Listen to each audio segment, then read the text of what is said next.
Hello everyone, welcome back to my YouTube channel.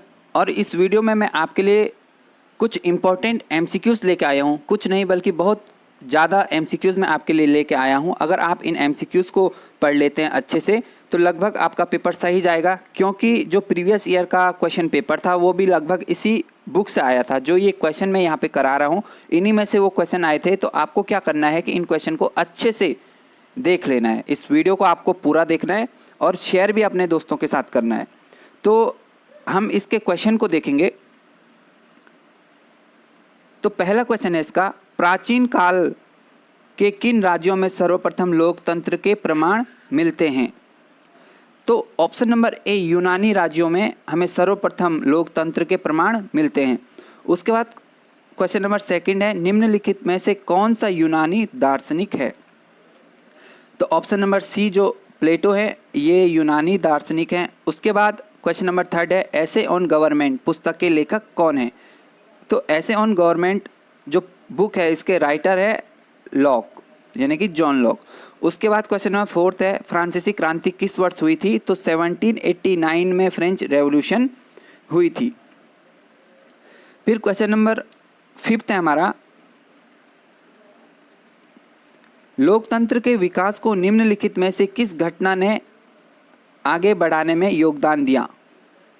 जो लोकतंत्र था यानी कि डेमोक्रेसी का जो डेवलपमेंट हुआ है, डेमोक्रेसी का जो विकास हुआ है, तो किस घटना ने उसे आगे बढ़ाने में योगदान दिया है? तो अमेरिकन जो रेवोल्यूशन हुई थी 1776 में, फ्रेंच रेवोल्यूशन 1789 में, फिर बौद्धिक रचनाओं का प्रभाव, जो फिलोसोफर थे उनकी कुछ रचनाएं थी, उन्होंने प्रभाव डाला था समाज के ऊपर, जनता के ऊपर। तो ये जो सभी कारण थे इन्होंने लोकतंत्र के विकास में अपना योगदान दिया था। तो इसलिए ऑप्शन नंबर डी इसका राइट आंसर है। उसके बाद क्वेश्चन नंबर 6 है, किस विद्वान के अनुसार लोकतंत्र वह सरकार है जिसमें जनता का शासन जनता के लिए तथा जनता के द्वारा किया जाता है? तो ये है अब्राहम लिंकन का, जो कि अमेरिका के प्रेसिडेंट हुआ करते थे। तो ये उनका स्टेटमेंट था कि लोकतंत्र जनता का जनता के लिए और जनता के द्वारा शासन होता है। फिर क्वेश्चन नंबर 7 है, निम्नलिखित में से कौन सी विशेषताएं भारतीय संघात्मक व्यवस्था में एकात्मकता को परिलक्षित करती है? इकहरी न्यायपालिका, इकहरी नागरिकता और राज्यपालों की स्थिति। तो जो ये सभी फीचर्स हैं ये क्या करती है? भारतीय संघात्मक व्यवस्था में एकात्मकता को परिलक्षित करती है। फिर उसके बाद क्वेश्चन नंबर 8 है, मूल संविधान में कितने मौलिक अधिकारों का प्रावधान किया गया था?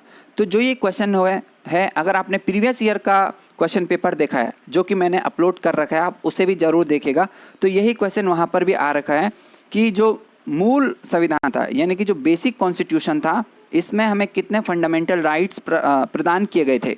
तो ऑप्शन नंबर जो सी है 7, यानी कि 7 जो फंडामेंटल राइट थे वो हमारे बेसिक कॉन्स्टिट्यूशन में थे।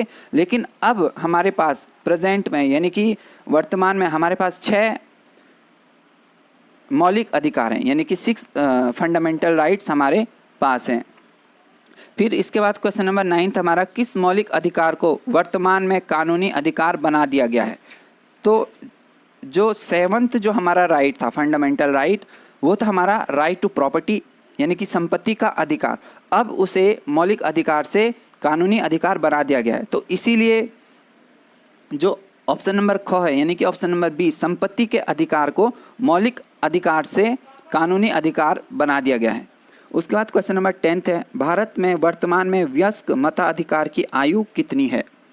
यानी कि वयस्क मताधिकार की आयु कितनी है? जितने वर्ष के आप हो चुके हैं, यानी कि 18 वर्ष वयस्क मताधिकार की आयु है, यानी कि वह न्यूनतम आयु जहाँ मतलब जिससे कि आदमी वोट दे सकता है। तो 18 वर्ष आयु निर्धारित है, इसीलिए ऑप्शन नंबर ए इसका राइट आंसर हो जाएगा। फिर क्वेश्चन नंबर 11 है हमारा, भारतीय संविधान के किस अनुच्छेद के द्वारा अस्पृश्यता को दंडनीय अपराध घोषित किया गया है? यानी कि अनटचेबिलिटी जो होती है उसे दंडनीय अपराध घोषित किया गया है। वो किया गया है ऑप्शन नंबर डी, अनुच्छेद 17 के अकॉर्डिंग अनटचेबिलिटी को प्रोहिबिटेड किया गया है। फिर क्वेश्चन नंबर 12 हमारा, किस भारतीय प्रधानमंत्री ने मिश्रित अर्थव्यवस्था का मॉडल प्रस्तुत किया था? तो ये क्या था? ऑप्शन नंबर क, पंडित जवाहरलाल नेहरू ने मिश्रित अर्थव्यवस्था का जो मॉडल था वो प्रस्तुत किया था। उसके बाद जो ये क्वेश्चन नंबर 13 है, अगर आपने प्रीवियस ईयर का क्वेश्चन पेपर देखा तो उसमें भी ये क्वेश्चन आ रखा था कि जो राज्य पुनर्गठन अधिनियम है वो किस वर्ष पारित किया गया था? तो पारित किया गया था 1956 में। ऑप्शन नंबर सी इसका राइट आंसर है। फिर क्वेश्चन नंबर 14 हमारा, निम्नलिखित में से किस प्रधानमंत्री ने राष्ट्रीय आपातकाल की घोषणा की थी? तो जो नेशनल इमरजेंसी थी वो घोषित की थी ऑप्शन नंबर ख, इंदिरा गांधी जी ने। तो इसलिए ऑप्शन नंबर बी इसका राइट आंसर है। फिर क्वेश्चन नंबर 15 है हमारा कि श्री नरेंद्र मोदी किस वर्ष भारत के प्रधानमंत्री बने? तो ऑप्शन नंबर क इसका राइट आंसर हो जाएगा 2014 में, यानी कि 2014 में ये भारत के प्राइम मिनिस्टर बने थे। इसके बाद ये इसके आंसर हैं, आप इन आंसर से भी मैच कर सकते हैं। फिर ये कुछ अन्य क्वेश्चन है, मतलब कि फिलिंग द ब्लैंक्स हो गए, आप इनका स्क्रीनशॉट ले सकते हैं। ये देखिए, फिर ये मैच द फॉलोइंग वाले क्वेश्चन है, इसको भी पूछ लिया जाता है कई बार, तो आप इसका भी स्क्रीनशॉट ले लीजिए।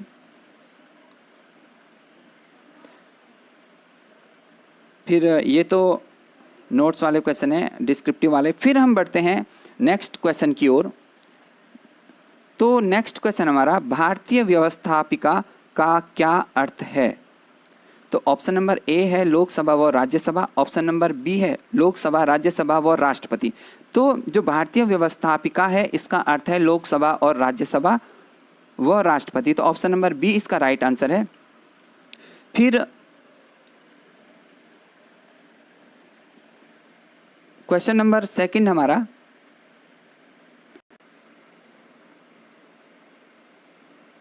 क्वेश्चन नंबर सेकंड है, वर्तमान में लोकसभा में निर्वाचित सदस्यों की अधिकतम संख्या कितनी है? तो वो है 543, यानी कि ऑप्शन नंबर ए इसका राइट आंसर हो जाएगा। फिर क्वेश्चन नंबर थर्ड है, राज्यसभा में निर्वाचित सदस्यों की अधिकतम संख्या कितनी है? जो राज्यसभा है, राज्यसभा में तो है 238, इसलिए ऑप्शन नंबर सी इसका राइट आंसर हो जाएगा, यानी कि ग। फिर अगर हम लोकसभा की बात करते हैं तो लोकसभा में जो निर्वाचित सदस्यों की अधिकतम संख्या होती है वो है 543। फिर क्वेश्चन नंबर फोर्थ है, यदि साधारण विधेयक लोकसभा में पारित होकर राज्यसभा में आता है तो राज्यसभा उस विधेयक को कितनी अवधि तक अपने पास रोक सकती है? तो वो रोक सकती है ऑप्शन नंबर डी, 6 माह तक अपने पास उस विधेयक को रोक सकती है, साधारण विधेयक को। फिर क्वेश्चन नंबर 5 है, लोकसभा से पारित वित्त विधेयक को राज्यसभा कितने समय तक अपने पास रोक सकती है? यदि कोई विधेयक है, वित्त विधेयक, वो लोकसभा से पारित हो रहा है तो राज्यसभा उसे ऑप्शन नंबर बी यानी कि ख 14 दिन तक अपने पास रोक कर रख सकती है। फिर क्वेश्चन नंबर 6 है, लोकसभा का सदस्य होने के लिए उम्मीदवार की न्यूनतम आयु कितनी होनी चाहिए? यदि आप लोकसभा का सदस्य होना चाहते हैं तो उसकी जो न्यूनतम आयु है वो है 25 वर्ष। फिर राज्यसभा का सदस्य होने के लिए राज्यसभा का सदस्य होने के लिए उम्मीदवार की न्यूनतम आयु कितनी होनी चाहिए? तो न्यूनतम आयु कम से कम 30 वर्ष की होनी चाहिए अगर राज्यसभा का सदस्य बनना है। फिर क्वेश्चन नंबर 8 है, केंद्रीय मंत्रिमंडल किसके प्रति सामूहिक रूप से उत्तरदायी है? तो वो है ऑप्शन नंबर घ, लोकसभा के प्रति। फिर क्वेश्चन नंबर 9 है, यदि लोकसभा का कोई सदस्य दल बदल का दोषी होता है तो उसे सदन की सदस्यता से वंचित करने का अधिकार किसके पास होता है? तो वो होता है लोकसभा अध्यक्ष के पास, इसलिए ऑप्शन नंबर ए यानी कि क इसका राइट आंसर हो जाता है। यदि कोई कैंडिडेट है वो दल बदल जो कानून है उसका उल्लंघन करता है तो उसे सदन की सदस्यता से वंचित करने का अधिकार लोकसभा अध्यक्ष के पास होता है। फिर नेक्स्ट क्वेश्चन है, लोकसभा का कार्यकाल कितने वर्ष का होता है? तो ये होता है 5 वर्ष का। फिर राज्यसभा का कार्यकाल कितना होता है? तो यह स्थायी सदन है। फिर क्वेश्चन नंबर 12 है हमारा, राज्यसभा के सदस्यों का कार्यकाल कितना होता है। तो राज्यसभा का जो कार्यकाल होता है वो 6 वर्ष का होता है। ऑप्शन नंबर ख यानी कि बी इसका राइट आंसर हो जाएगा। फिर क्वेश्चन नंबर 13 है, वित्त विधेयक को सदन में प्रस्तुत करने से पूर्व किसकी स्वीकृति लेनी होती है। तो ऑप्शन नंबर क राष्ट्रपति की स्वीकृति लेनी होती है यदि वित्त विधेयक को सदन में प्रस्तुत करना है। फिर क्वेश्चन नंबर 14 है, राज्यसभा के द्वारा कितने सदस्य मनोनीत किए जाते हैं। अगर आपने प्रीवियस ईयर का क्वेश्चन देखा है तो उसमें भी ये वाला क्वेश्चन आ रखा है। तो कितने मनोनीत किए जाते हैं, तो 12 सदस्य राष्ट्रपति के द्वारा मनोनीत किए जाते हैं राज्यसभा में। फिर क्वेश्चन नंबर 15 है, कितनी आयु पूर्ण कर लेने पर भारतीय नागरिक को मतदान करने का अधिकार हो जाता है। यानी कि जो वयस्क मताधिकार है उसकी आयु है जो वो है ऑप्शन नंबर ख 18 वर्ष। फिर 16 क्वेश्चन है, संविधान के किस अनुच्छेद में लोकसभा का सदस्य बनने के लिए योग्यताएं निर्धारित की गई है। तो जो अनुच्छेद 102 है उसमें लोकसभा का सदस्य बनने के लिए योग्यताओं को निर्धारित किया गया है। तो ऑप्शन नंबर क इसका राइट आंसर हो जाएगा। फिर लोकसभा के सदस्यों की अधिकतम संख्या कितनी हो सकती है, तो वो हो सकती है 552। फिर वर्तमान में लोकसभा अध्यक्ष कौन है, तो वो है ओम बिड़ला। आप एक बार चेक कर लीजिएगा क्योंकि अभी शायद बदल चुके होंगे, वैसे तो ओम बिड़ला ही है। लेकिन अब हम बढ़ते हैं नेक्स्ट क्वेश्चन की ओर। स्वतंत्रता के पश्चात भारतीय सदन के प्रथम लोकसभा अध्यक्ष कौन थे। तो स्वतंत्रता के बाद कौन थे, गणेश वासुदेव मालवंकार। फिर क्वेश्चन नंबर 20 है, लोकसभा में उत्तर प्रदेश की कितनी सीटें आवंटित है, तो है 80 सीटें। फिर महिला आरक्षण विधेयक को किस वर्ष राज्यसभा में पारित कर दिया गया था। तो महिला आरक्षण विधेयक को 2010 में पारित किया गया था। Option number D right answer है। फिर लोकसभा से बिना अनुमति कितने दिन तक अनुपस्थित रहने पर सदस्यता समाप्त हो जाती है, तो वो हो जाती है 60 दिनों तक। अगर कोई अनुपस्थित रहता है सदन में तो उसकी सदस्यता खत्म हो जाती है। फिर भारतीय अनुच्छेद के किस अनुच्छेद में संसद की विधि निर्माण प्रक्रिया का उल्लेख है, तो वो है अनुच्छेद 107 से लेकर अनुच्छेद 111 तक। फिर ये बाकी सत्य असत्य ट्रू फॉल्स वाले क्वेश्चन हैं। फिर फिलिंग द ब्लैंक्स हैं, आप स्क्रीनशॉट ले सकते हैं। फिर ये मैच द फॉलोइंग है। फिर ये वाला एक पेज है लेकिन ये पेज ब्लर है। एक्चुअली मैंने ये किसी से मांग रखा था तो उसने ये ब्लर भेज रखा है। तो जैसे यहाँ पे एक क्वेश्चन ये दिखाई दे रहा है हल्का सा कि किस संविधान संशोधन के द्वारा दल बदल विरोधी कानून पारित किया गया। तो 52वां संविधान संशोधन था। फिर एक क्वेश्चन ये भी पेपर में आ रखा था कि भारतीय राष्ट्रीय कांग्रेस की स्थापना कब हुई थी, तो हुई थी 1885 में। फिर ये क्वेश्चन है कि कांग्रेस का प्रथम विभाजन किस वर्ष हुआ था, तो 1965 में। फिर कांग्रेस का द्वितीय विभाजन किस वर्ष हुआ था, तो वो हुआ था 1977 में।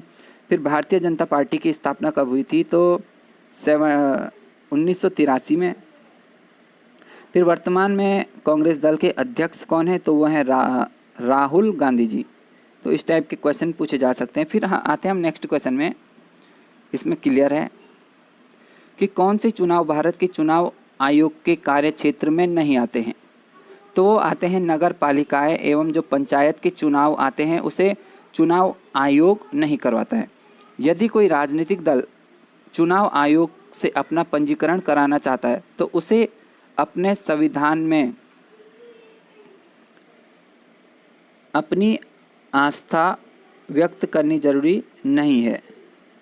एक्चुअली दोस्तों ये क्वेश्चन ठीक से दिख नहीं रहा है।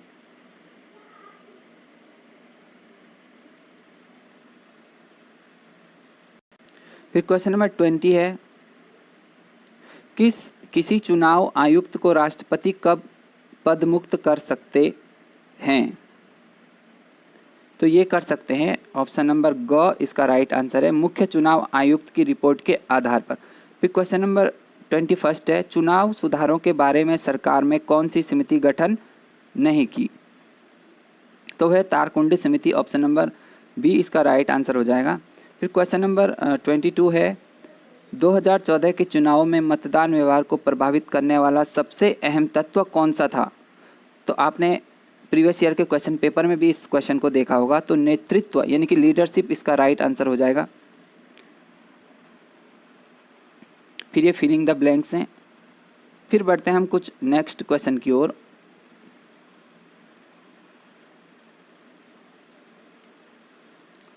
यूरोपियन यूनियन में किस प्रकार की शासन व्यवस्था है? तो जो यूरोपियन यूनियन है इसमें परिसंघात्मक व्यवस्था है। फिर अमेरिका में किस प्रकार की शासन व्यवस्था है? तो वहाँ पर संघात्मक व्यवस्था है।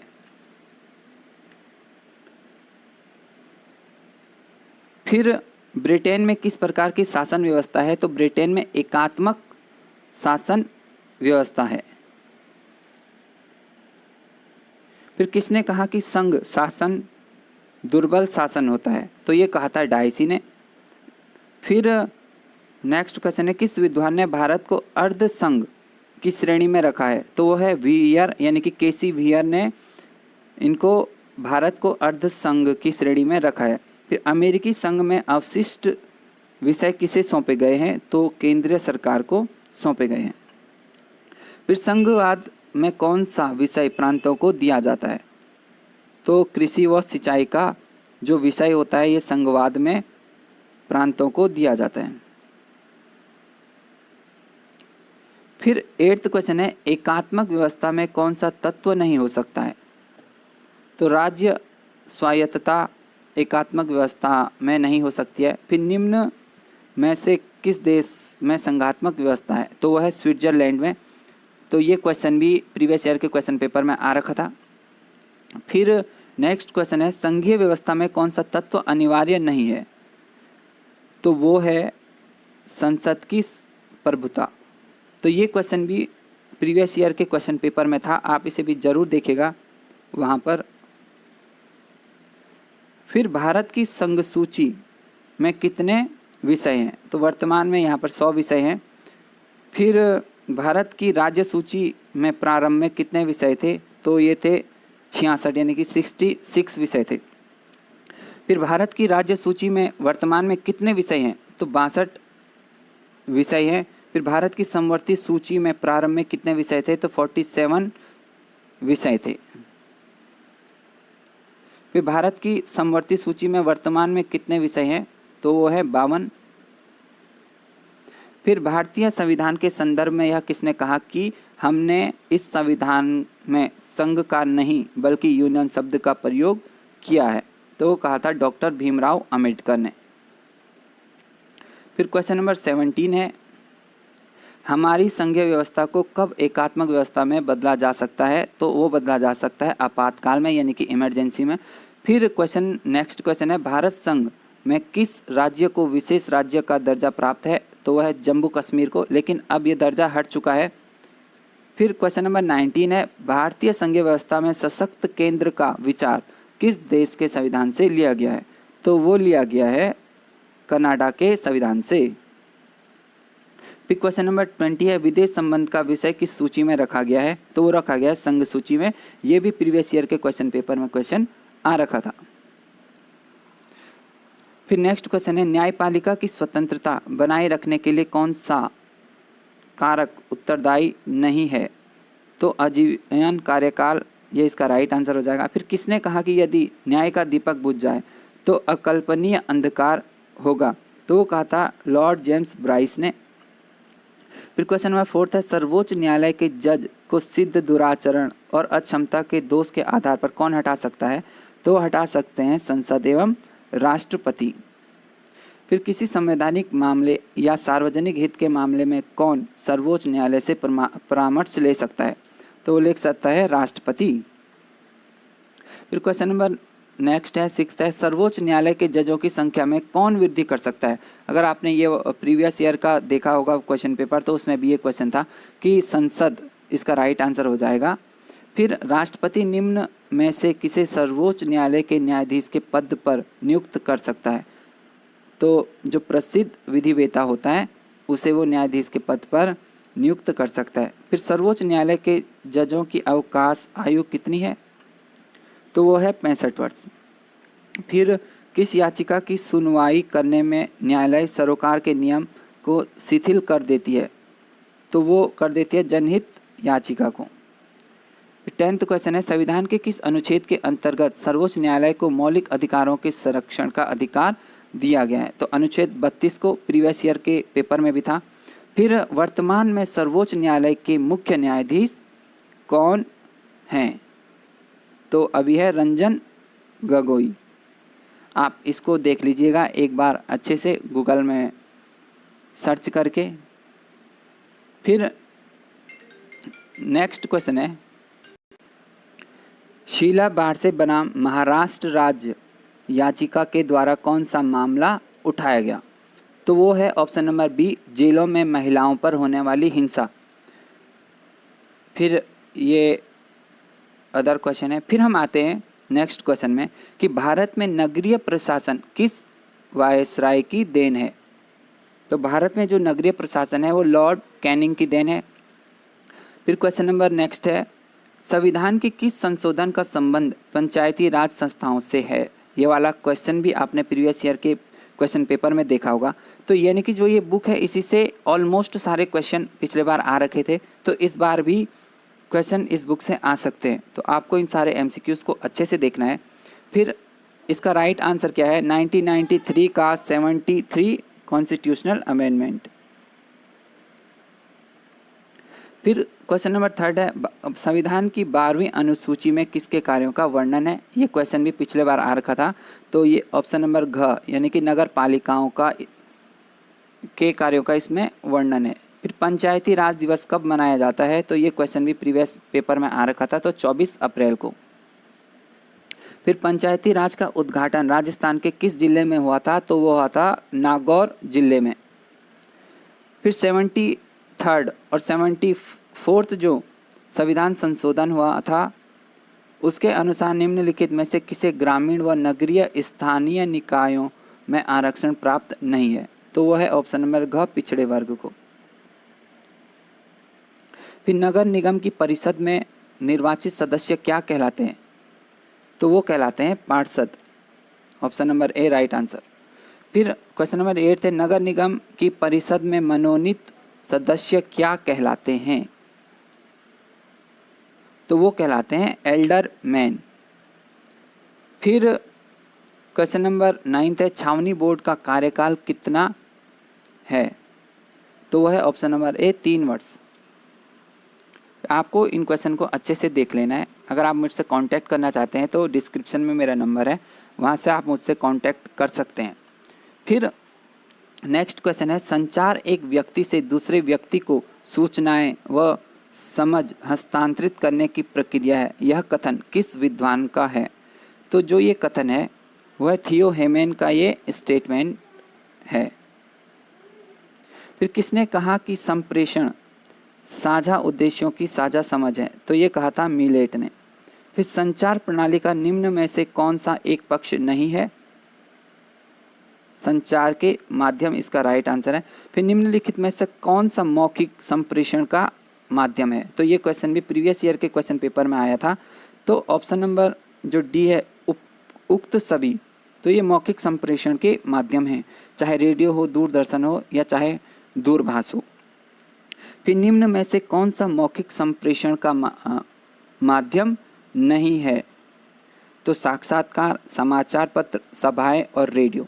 तो जो ऑप्शन नंबर ख है यानी कि जो न्यूज़पेपर है ये मौखिक संप्रेषण का माध्यम नहीं है। फिर निम्न में से कौन सा लिखित संप्रेषण का माध्यम नहीं है? आमने सामने दिए गए आदेश, ख पत्रिकाएं, ग डायरियां या संगठन अनुसूचियां। तो इसका राइट आंसर हो जाएगा ऑप्शन नंबर क, आमने सामने दिए गए आदेश।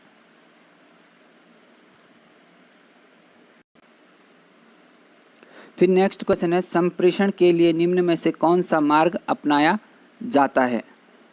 ऊर्ध्वमुखी, अधोमुखी, क्षैतिजीय या इनमें से कोई भी नहीं? तो क्वेश्चन नंबर 7 का आंसर हो जाएगा इनमें से कोई भी नहीं, ऑप्शन नंबर घ।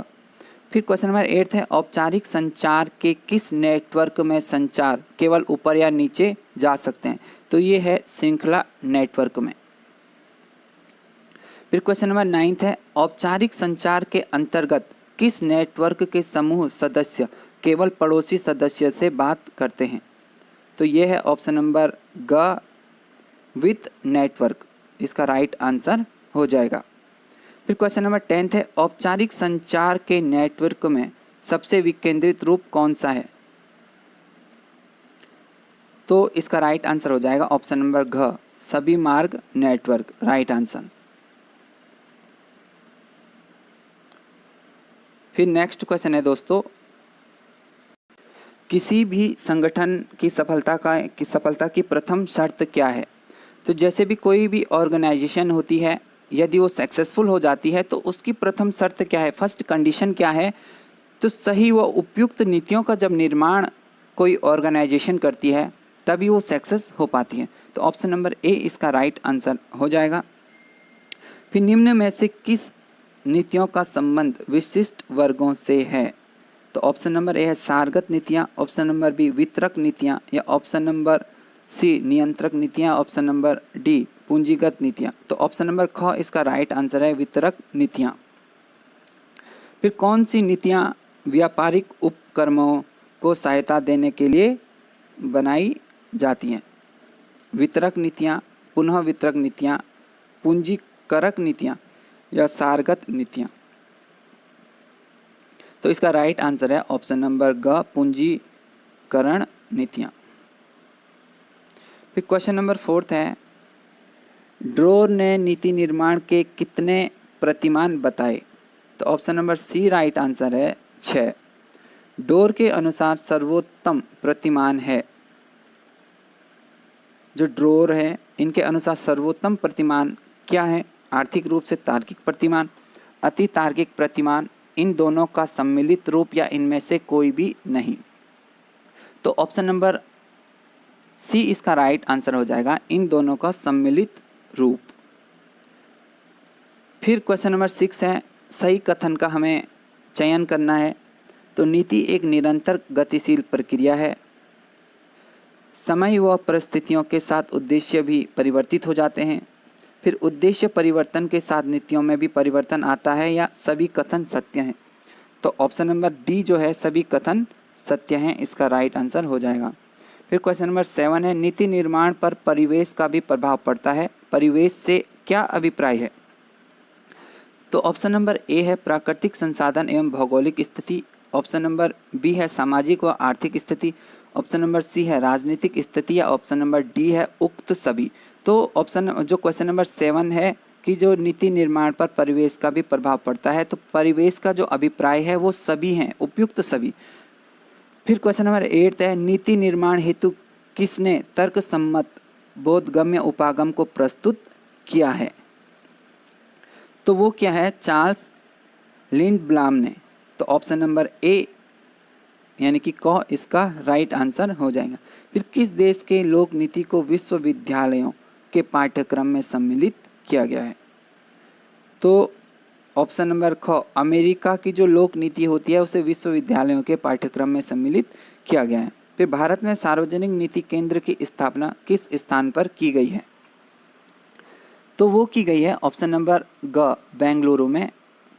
फिर यह कथन किस विद्वान का है कि नीति तथा प्रशासन राजनीति के जुड़वा बच्चे हैं जो एक दूसरे से अलग नहीं किए जा सकते हैं? तो जो ये स्टेटमेंट है, नीति तथा प्रशासन राजनीति के जुड़वा बच्चे हैं जो एक दूसरे से अलग नहीं किए जा सकते हैं, तो ये कथन है पीटर ओडगार्ड का। तो ऑप्शन नंबर ए इसका राइट आंसर है। फिर क्वेश्चन नंबर नेक्स्ट है हमारा, जो ये चैप्टर है नीति निर्माण की संस्थाएं। तो दोस्तों जो मैं ये एमसीक्यूज़ आपको करा रहा हूँ ये सारे चैप्टर के एमसीक्यूज़ हैं जो कि काफ़ी इम्पोर्टेंट भी हैं। जैसे इसका फर्स्ट क्वेश्चन है, लोक नीति का महत्वपूर्ण लक्ष्य क्या है? तो लोक नीति का जो महत्वपूर्ण लक्ष्य है, इस क्वेश्चन को आप देखेंगे तो प्रीवियस ईयर के क्वेश्चन पेपर में भी था। तो ऑप्शन नंबर ए इसका राइट आंसर हो जाएगा, जन कल्याण। फिर क्वेश्चन नंबर बी है, लोक नीति निर्माण की सरकारी संरचना में कौन सी सम्मिलित नहीं है? विधानमंडल, राजनीतिक दल, प्रशासनिक इकाइयां, या न्यायपालिका?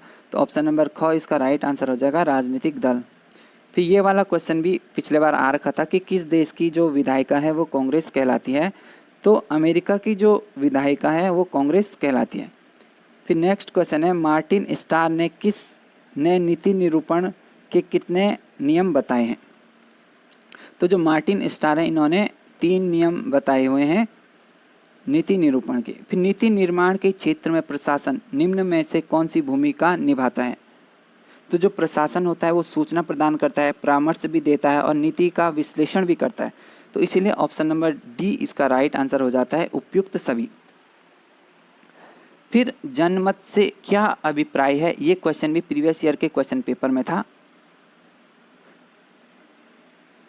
तो विशेष वर्ग विशेष का मत, संपूर्ण जनता का मत, प्रभुत्व जन समूह का मत या उक्त सभी। तो इसका राइट आंसर है ऑप्शन नंबर सी, प्रभुत्व जन समूह का मत। शायद मैंने इसका आंसर वहाँ पे गलत बता दिया था, मैंने वहाँ पर संपूर्ण जनता का मत बताया था, लेकिन आप उसको सही कर लीजिएगा। तो इसका राइट आंसर है ऑप्शन नंबर सी, प्रभुत्व जन समूह का मत। फिर नेक्स्ट क्वेश्चन है, भारत में नीति निर्माण की सर्वोच्च इकाई क्या है। तो मंत्रिमंडल भारत में नीति निर्माण की सर्वोच्च इकाई है। तो ये क्वेश्चन भी प्रीवियस ईयर के क्वेश्चन पेपर में था। उसके बाद क्वेश्चन नंबर 8 है, किस प्रधानमंत्री के शासनकाल में प्रधानमंत्री कार्यकाल अत्यधिक शक्तिशाली हो गया था। जो पीएमओ होता है यानी कि प्राइम मिनिस्टर ऑफिस यानी कि प्रधानमंत्री कार्यालय, तो वो इंदिरा गांधी के शासनकाल में अधिक शक्तिशाली हो गया था। तो ख इसका राइट आंसर है। फिर ये कुछ क्वेश्चन है संस्थाओं से रिलेटेड।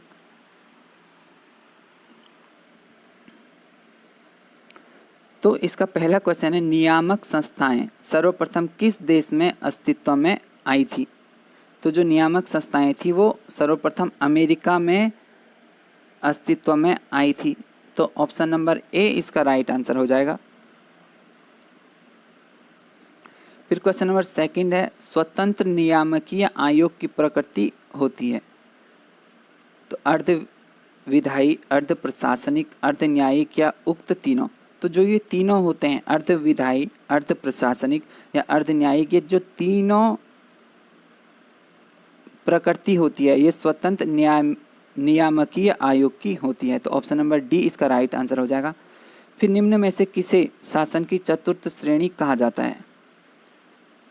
ऑप्शन नंबर ए है व्यवस्थापिका, ऑप्शन नंबर बी है कार्यपालिका, ऑप्शन नंबर सी है न्यायपालिका या ऑप्शन नंबर डी स्वतंत्र नियामकीय आयोग। तो ऑप्शन नंबर डी इसका राइट आंसर हो जाएगा, स्वतंत्र नियामकीय आयोग। फिर क्वेश्चन नंबर 4 है, अमेरिका का प्रथम स्वतंत्र नियामकीय आयोग अंतर्राज्यीय वाणिज्य आयोग था। इसकी स्थापना किस वर्ष हुई थी। तो इसकी स्थापना हुई थी 1887 ईस्वी में। ठीक है। फिर क्वेश्चन नंबर 5 है, भारत में नियामक संस्थाओं की निम्न में से कौन सी श्रेणी नहीं है। तो ऑप्शन नंबर ए है संवैधानिक इकाइयाँ, संसदीय अधिनियम पर आधारित इकाइयाँ, कार्यपालिका प्रस्ताव द्वारा निर्मित इकाइयाँ या ऑप्शन नंबर डी है न्यायिक विधि पर आधारित इकाइयाँ। तो इसका right answer option number D है, न्यायिक विधि पर आधारित इकाइयाँ। फिर जो क्वेश्चन नंबर 6 है, ये प्रीवियस ईयर के क्वेश्चन पेपर में भी था कि भारत में वैधानिक विधि से सेबी की स्थापना कब हुई। तो 1992 में सेबी की स्थापना भारत में हो गई थी। फिर सेबी का मुख्यालय किस राज्य में स्थित है। तो वो है मुंबई में। फिर वर्तमान में सेबी के अध्यक्ष कौन है। तो आप इसको सर्च कर लीजिएगा कि वर्तमान में कौन सेबी के अध्यक्ष हैं, क्योंकि अध्यक्ष चेंज होते रहते हैं। फिर क्वेश्चन नंबर 9 है, सेबी निम्न में से किससे संबंधित उत्तरदायित्व को वहन करता है। तो प्रतिभूतियों को जारी कराने से संबंधित, निवेशकों से संबंधित, बाजार मध्यस्थों से संबंधित।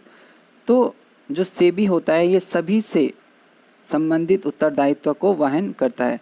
फिर जो ये नेक्स्ट क्वेश्चन है, ट्राई का गठन कब हुआ था। तो ये क्वेश्चन भी पिछले बार पूछा गया था। तो ट्राई का गठन हुआ था 1997 में।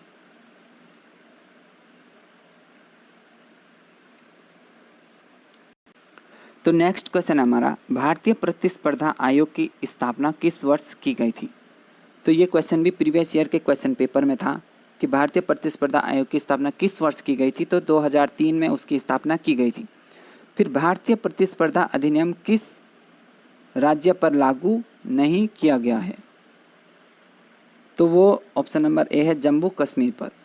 फिर अंतर्राष्ट्रीय प्रतिस्पर्धा नेटवर्क का वार्षिक सम्मेलन 2018 में कहाँ होगा, तो ये होगा नई दिल्ली में। यानी कि ये जो बुक है ये पुरानी बुक है, तो इसके अकॉर्डिंग तब जम्मू कश्मीर एक स्पेशल राज्य था। तो इसका आंसर अब तो जो ऊपर वाला क्वेश्चन है यानी कि भारतीय प्रतिस्पर्धा अधिनियम, तो ये सारे राज्यों पर अब लागू है, तो जम्मू कश्मीर भी इसका आंसर नहीं होगा क्योंकि ये बुक पुरानी है, तो उसके अकॉर्डिंग तो जम्मू कश्मीर ही होगा। लेकिन वर्तमान में देखें तो भारत के जो सभी राज्य हैं वहाँ पर भारतीय प्रतिस्पर्धा अधिनियम लागू है। फिर सन 2012 में CCI में कितनी सीमेंट कंपनियों पर जुर्माना लगाया गया था, तो वो लगाया गया था 11 सीमेंट कंपनियों पर। फिर 2012 में CCI ने सीमेंट कंपनियों पर कितना जुर्माना लगाया, तो 6000 करोड़ का जुर्माना CCI के द्वारा सीमेंट कंपनियों पर लगाया गया था। फिर क्वेश्चन नंबर 6 है, 17 नवंबर 2015 का भारतीय प्रतिस्पर्धा आयोग CCI ने निम्नलिखित में से किस कंपनी पर अर्थदंड लगाया था, तो जो ये सारी कंपनियां हैं, jet Airways limited, inter global aviation limited, spice jet limited, तो इन सभी पर CCI ने जुर्माना लगाया था। फिर सन 2014 में CCI ने गूगल पर कितना जुर्माना लगाया, तो 1 करोड़ का जुर्माना CCI के द्वारा गूगल पर लगाया गया था। फिर किस विद्वान के अनुसार निगम एक ऐसा निकाय है जिसे अनेक व्यक्तियों ने एक व्यक्ति के रूप में कार्य करने के लिए स्थापित किया है, तो पिफनर महोदय जो हैं उनका ये मत है।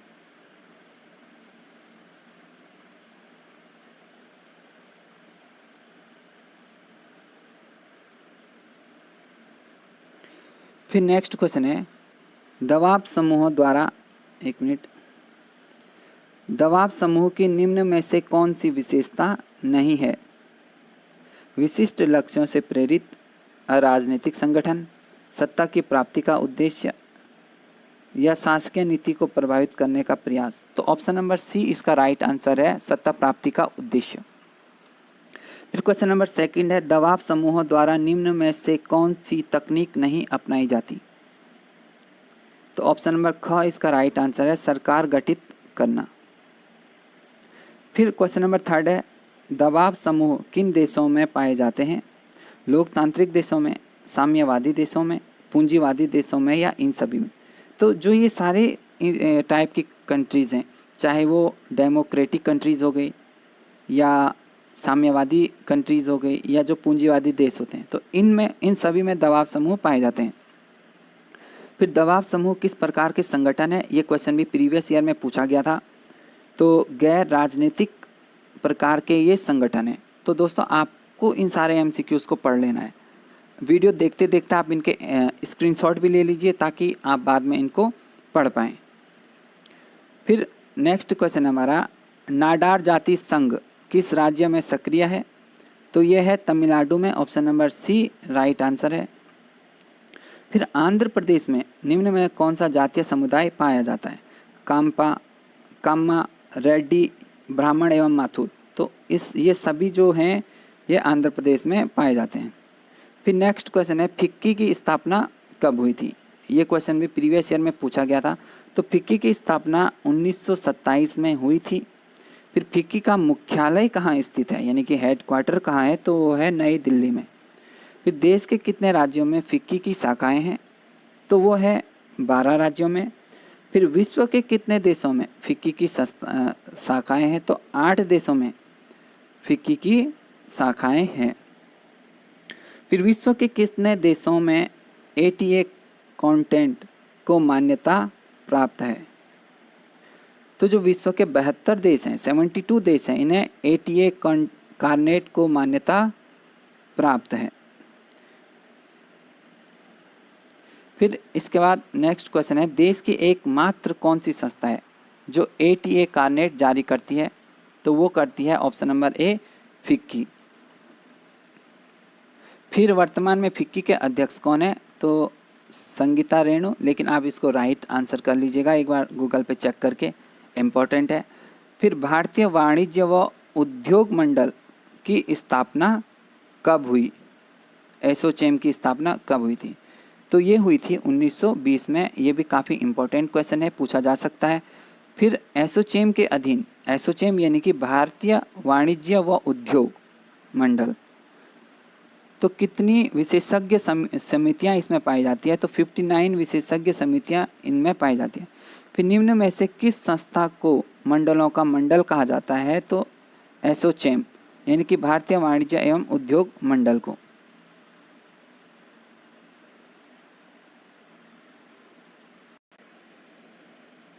फिर नेक्स्ट क्वेश्चन है, औपनिवेशिक काल में किन क्षेत्रों में श्रमिकों की आवश्यकता हुई? यानी कि औपनिवेशिक काल जब भारत गुलाम था अंग्रेजों का, तब किस क्षेत्र में अधिक आवश्यकता महसूस की गई थी या श्रमिकों की सबसे ज़्यादा आवश्यकता थी? तो वो थी रेल के निर्माण में। जब रेलवे के ट्रैक्स बिछाए जा रहे थे तो उस टाइम पे श्रमिकों की अधिक आवश्यकता थी। तो इसलिए ऑप्शन नंबर ग यानी कि सी इसका राइट आंसर है। फिर निम्न में से किसे भारतीय श्रमिक वर्ग का प्रमुख नेता माना जाता है? तो श्री एन.एम. लोखंडे को श्रमिक वर्ग का प्रमुख नेता माना जाता है। फिर अपनी मांगों की प्रस्तुति हेतु श्रमिकों ने कौन से तरीके अपनाए? हड़तालें, प्रदर्शन व घेराव, सत्याग्रह या उपयुक्त सभी? तो जो श्रमिक होते हैं, वैसे तो इसका right answer option number D होना चाहिए, उक्त सभी, क्योंकि हड़तालें भी श्रमिकों के द्वारा की जाती है, प्रदर्शन एवं घेराव भी किया जाता है, सत्याग्रह भी किया जाता है, उपयुक्त सभी भी। फिर नेक्स्ट क्वेश्चन है, मद्रास श्रमिक संघ की स्थापना कब हुई थी? तो वो हुई थी 1921 में। फिर अखिल भारतीय ट्रेड यूनियन कांग्रेस की स्थापना कब हुई थी? तो वो हुई थी 1920 में। तो इसका राइट आंसर हो जाएगा ऑप्शन नंबर क 1920। तो दोस्तों आप इनको एमसीक्यूज़ को देख लीजिएगा, अगर हो सके तो मैं आपको इसकी पीडीएफ भी प्रोवाइड करवा दूंगा। तो आप क्या कीजिएगा कि आप जो डिस्क्रिप्शन में नंबर है वहाँ पे मैसेज कर दीजिएगा, तो मैं आपको इसकी पीडीएफ भी प्रोवाइड करवा सकता हूँ। फिर नेक्स्ट क्वेश्चन है, भारतीय ट्रेड यूनियन अधिनियम किस वर्ष पारित किया गया? तो ऑप्शन नंबर ख 1926 में भारतीय ट्रेड यूनियन अधिनियम पारित किया गया था। फिर ये है सुमेलित करने के लिए, इसे भी देख लेना। फिर नेक्स्ट क्वेश्चन है, स्वतंत्रता के समय भारत में कितने लोग कृषि पर निर्भर थे? तो लगभग 70% जो लोग थे वो कृषि पर डिपेंड हुआ करते थे जब भारत आज़ाद हुआ था। फिर परंपरागत कृषि की क्या विशेषताएं हैं?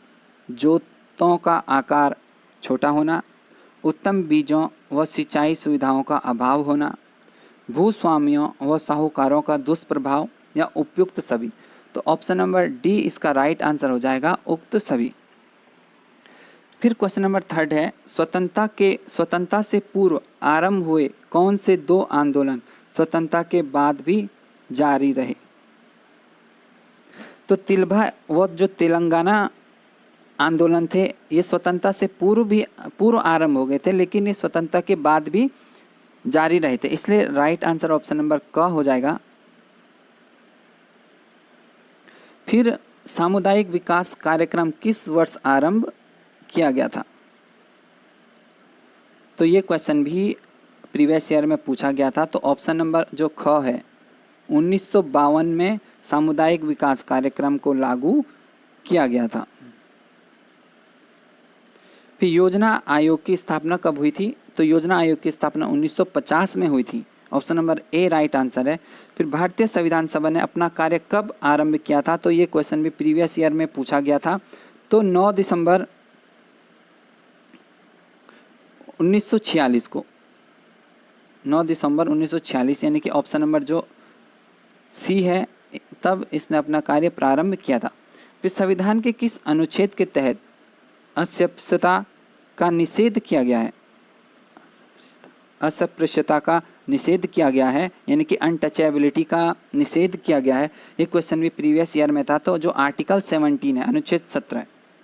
फिर भारत में मिश्रित व नियोजित अर्थव्यवस्था का मॉडल किस देश से अपनाया? तो ऑप्शन नंबर जो सी है सोवियत संघ इसका राइट आंसर हो जाएगा।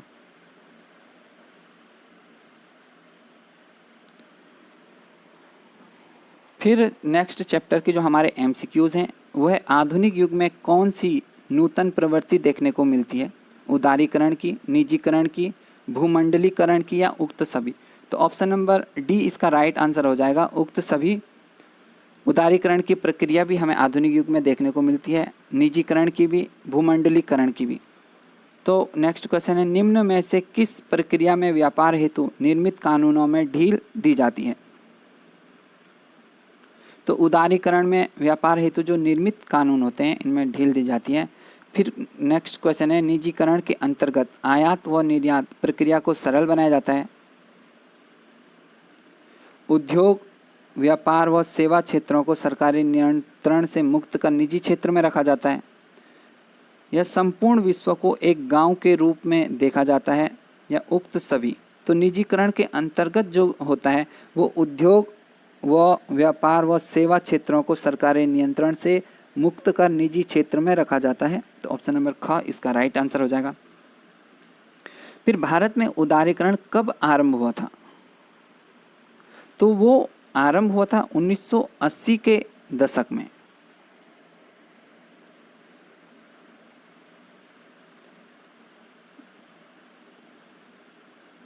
फिर नेक्स्ट क्वेश्चन है उदारीकरण की निम्न में से कौन सी विशेषता है। व्यापारिक कानूनों में ढील, आयात निर्यात प्रक्रिया का सरलीकरण, विभिन्न करों में रियायतें या उक्त सभी। तो ऑप्शन नंबर डी इसका राइट आंसर हो जाएगा, उक्त सभी। फिर भारतीय राजनीति में कोटा, परमिट व लाइसेंस की प्रणाली कब आरंभ हुई। तो वो आरंभ हुई थी 1970 के दशक में। ऑप्शन नंबर बी इसका राइट आंसर है।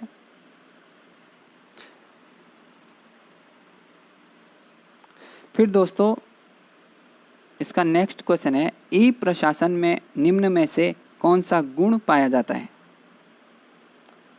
जवाबदेहिता, उत्तरदायित्व, पारदर्शिता या उक्त सभी। तो ये क्वेश्चन भी प्रीवियस ईयर में पूछा गया था। तो ये जो एमसीक्यूज है ये काफ़ी इंपॉर्टेंट है, कोई भी एमसीक्यू आपके क्वेश्चन पेपर में आ सकता है। फिर नेक्स्ट क्वेश्चन है किसने कहा कि ई प्रशासन का अभिप्राय स्मार्ट गवर्नमेंट से है। तो ये कहा था नेस्कॉम के अध्यक्ष स्वर्गीय देवांग मेहता के द्वारा कि जो ई प्रशासन का अभिप्राय है वो स्मार्ट गवर्नमेंट से है। फिर भारत में ई अधिशासन का विकास कितने चरणों से गुजरकर पूर्ण हुआ। तो ऑप्शन नंबर ख 4 चरणों से पूरा हुआ है ई अधिशासन का विकास। फिर भारत में ई शासन के विकास का प्रथम चरण कौन सा है। तो कंप्यूटरीकरण, नेटवर्किंग, ऑनलाइन उपस्थिति या ऑनलाइन संपर्क। तो प्रथम चरण कंप्यूटरीकरण का है, इसलिए option number A right answer है। फिर क्वेश्चन नंबर 5 है ई अधिशासन में परस्पर क्रियाओं में कितने प्रकार हैं। तो ई अधिशासन में जो परस्पर क्रियाएं होती हैं इसके कितने प्रकार हैं। तो ऑप्शन नंबर सी इसका राइट आंसर हो जाएगा, 4 प्रकार हैं। फिर ई प्रशासन के संबंध में कौन सा कथन सत्य है। कंप्यूटर पर आधारित, समतलीय संगठन, उपलब्धि व लक्ष्य उन्मुखी, यथास्थिति को बनाए रखने का पक्षधर। तो ई प्रशासन के संबंध में कौन सा कथन असत्य है। तो यथास्थिति बनाए रखने का पक्षधर। फिर राष्ट्रीय ई गवर्नेंस योजना कब आरंभ की गई थी। तो राष्ट्रीय ई गवर्नेंस योजना 2002 में लागू की गई थी।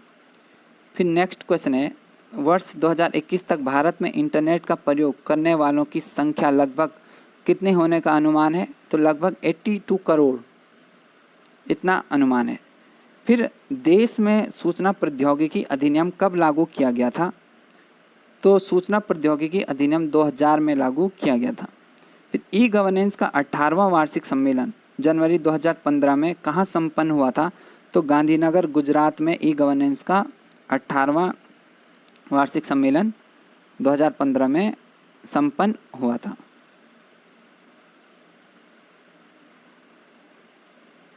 फिर नेक्स्ट क्वेश्चन है किसने कहा कि राज्य की प्रभुसत्ता निर्देशों और आदेशों के पालन में बाधा डालने की क्रिया को सामाजिक आंदोलन कहते हैं?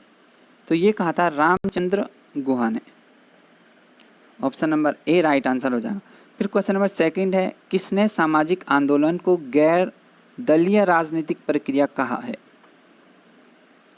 तो ये कहा है ऑप्शन नंबर ग रजनी कोठारी ने। फिर चिल्का बचाओ आंदोलन कब आरंभ हुआ था? तो चिल्का झील थी, तो चिल्का बचाओ आंदोलन 1992 में प्रारंभ हुआ था। फिर एपिको आंदोलन किस राज्य से संबंधित है? तो एपिको आंदोलन संबंधित है कर्नाटका से। फिर महिला एवं बाल विकास मंत्रालय के अधीन कितने स्वायत्त संगठन हैं? तो ऑप्शन नंबर घ यानी कि 6 स्वतंत्र संगठन महिला एवं बाल विकास मंत्रालय के अधीन है। फिर इसके बाद नेक्स्ट चैप्टर के जो एमसीक्यू हैं वो है, स्वयंसेवी संगठनों को अन्य किस नाम से पुकारा जाता है? तो जो स्वयंसेवी संगठन होते हैं उन्हें पुकारा जाता है औपचारिक संगठन, ऑप्शन नंबर ख अनौपचारिक संगठन, ऑप्शन नंबर ग सरकारी संगठन या ऑप्शन नंबर घ गैर सरकारी संगठन। तो इनको गैर सरकारी संगठन से पुकारा जाता है। फिर क्वेश्चन नंबर सेकंड है, स्वयंसेवी संगठन का निम्न में से क्या लक्षण है? स्वस्थापित, स्वचालित, स्वप्रतिबंधित या उपयुक्त? ये सभी। तो ये सभी जो लक्षण हैं ये स्वयंसेवी संगठन के। फिर गैर सरकारी संगठनों से संबंधित कौन सा कथन असत्य है? तो ऑप्शन नंबर ए है सरकारी अधिनियम द्वारा विनियमन, ऑप्शन नंबर बी है स्वनिर्मित व स्वचालित, ऑप्शन नंबर सी है सरकारी संगठनों की सहायक या ऑप्शन नंबर डी निस्वार्थ भावना से प्रेरित। तो ऑप्शन नंबर ग इसका राइट आंसर है, सरकारी संगठनों की सहायक ये होती हैं। फिर भारत में गैर सरकारी संगठनों का पंजीकरण किसके अंतर्गत किया जाता है? तो भारत में जो गैर सरकारी संगठनों का पंजीकरण किया जाता है ये उपयुक्त सभी यानी कि संघ पंजीकरण अधिनियम के तहत, सहकारिता संघ अधिनियम के तहत, कंपनी अधिनियम के तहत, इन तीनों के अंतर्गत किया जाता है, इसलिए ऑप्शन नंबर डी इसका राइट आंसर है। फिर इसके बाद जो नेक्स्ट क्वेश्चन है वो है, जनसंपर्क की किस इकाई के लिए जनता का शिक्षित होना आवश्यक है? तो समाचार पत्र के लिए जनता का शिक्षित होना आवश्यक है, तभी वो उसको पढ़ पाएंगे। फिर एक क्वेश्चन है, निम्न में से सत्य और सत्य कथन पर विचार कीजिए, असत्य कथन पर विचार कीजिए। मनुष्य एक विवेकशील प्राणी है, बिल्कुल सही कथन है। मनुष्य की विवेकशीलता उसे विचारशील बनाती है, सही है। मनुष्यों की विवेकशीलता समान होती है, ये गलत स्टेटमेंट है क्योंकि सबकी अलग अलग होती है। फिर मनुष्यों के विचार समान नहीं होते हैं, ये बिल्कुल राइट कथन है। फिर निम्न में से किसे पहले बुराई का प्रतीक माना जाता था? तो ये माना जाता था ऑप्शन नंबर ख दबाव समूह को। फिर क्वेश्चन नंबर 5 है, निम्न में से कौन सा वर्गीय हितों का प्रतिनिधित्व करती है? तो दबाव समूह जो होते हैं ये वर्गीय हितों का प्रतिनिधित्व करते हैं। फिर क्वेश्चन नंबर 6 है, निम्न में से कौन सा एक गैर राजनीतिक संगठन है? तो दबाव समूह या जो हित समूह है ये गैर राजनीतिक संगठन है। फिर नेक्स्ट क्वेश्चन है क्वेश्चन नंबर 7, बेटी बचाओ बेटी पढ़ाओ योजना कब आरंभ की गई थी? तो जनवरी 2015 में ये आरंभ की गई थी। फिर बेटी बचाओ का उद्घोष किसने किया था? तो ये क्या था, श्री नरेंद्र मोदी ने, option number A right answer हो जाएगा। फिर क्वेश्चन नंबर 9 है, वर्तमान में राजनीतिक संपर्क की सबसे महत्वपूर्ण इकाई कौन सी है? तो ऑप्शन नंबर ख सोशल मीडिया इसका राइट आंसर हो जाएगा। फिर मिशन 272+ अभियान किस राजनीतिक दल से संबंधित है? तो मिशन 272+ जो अभियान है वो भाजपा से संबंधित है, तो ऑप्शन नंबर सी इसका राइट आंसर हो जाएगा। तो दोस्तों ये इम्पोर्टेंट एमसीक्यूज थे सारे क्वेश्चन से रिलेटेड जो ये बुक है इसके, तो आप इन क्वेश्चन को अच्छे से पढ़ लीजिएगा। चैनल को सब्सक्राइब जरूर कीजिएगा, वीडियो को लाइक भी कीजिएगा, अपने फ्रेंड्स के साथ शेयर भी कीजिएगा। और यदि आप इसकी PDF चाहते हैं तो आप मुझे मैसेज कर सकते हैं, तो उस मैसेज में मैं आपको इसकी PDF दे दूंगा। वैसे अगर आप PDF नहीं लेना चाहते हैं तो आप इनके स्क्रीनशॉट आराम से जब आप वीडियो देखेंगे तो साथ साथ आप इनका स्क्रीनशॉट लेते रहें। तो थैंक यू दोस्तों वीडियो को देखने के लिए।